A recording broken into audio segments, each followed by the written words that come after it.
Hello বন্ধুরা, শুভ দুপুর। আবারও চলে এসেছি নতুন একটা ভিডিও নিয়ে। তো তোমরা দেখতেই পাচ্ছ আজ কি বানিয়েছি। আজ বানিয়েছি লটে মাছের ঝাল। তো বেশি কথা না বলে চলো রেসিপিটা শুরু করা যাক। প্রথমে মাছগুলোকে ভালো করে কেটে ধুয়ে পরিষ্কার করে নেব। এরপরে কড়াই গরম হয়ে গেলে ভালো করে এর মধ্যে তেলটা দিয়ে দেব। দিয়ে ভালো করে কড়াইটা আবারও গরম করে নেব। এরপরে আদা থেতো করে রাখা রসুন বাটা দিয়ে দেব।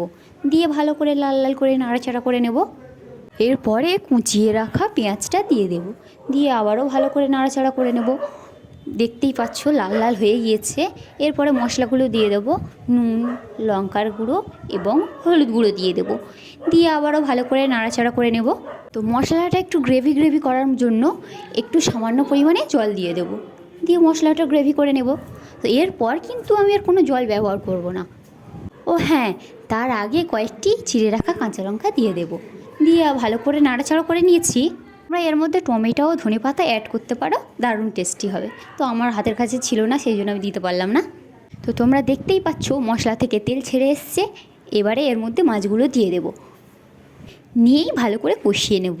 তোমরা দেখতেই পাচ্ছ মশলাটা ভালো করে মাছের সঙ্গে কষানো হয়ে গিয়েছে। এবারে কিছুক্ষণের জন্য ঢাকা চাপা দিয়ে দেব। তো কিছুক্ষণ পরে ঢাকনা খুললে তোমরা দেখতেই পাবে মাছ থেকে কতটা জল ছেড়েছে। আমি কিন্তু এর মধ্যে একটু জল অ্যাড করিনি।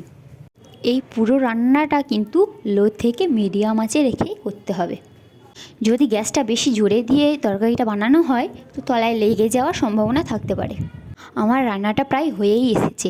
তো তোমরা দেখতেই পাচ্ছ আমার মাছ কিন্তু একটু ভাঙেনি, সবটাই গোটা গোটা রয়ে গিয়েছে। তো আমার রান্না প্রায় হয়ে গিয়েছে। এটা হলো আমার রান্নার ফাইনাল লুক। কেমন হয়েছে অবশ্যই কমেন্টে জানাবেন। তো তোমরা খুব সহজ উপায়ে এই রেসিপিটা বাড়িতে বানিয়ে দেখতে পারো, দারুণ টেস্টি হয়। তো দেখো আমার মাছের ফাইনাল লুকটাই দেখো, একটুও ভাঙেনি আর কিছু হয়নি। টাটা, আজকের ভিডিওটা এই পর্যন্ত। ধন্যবাদ, শুভ দুপুর।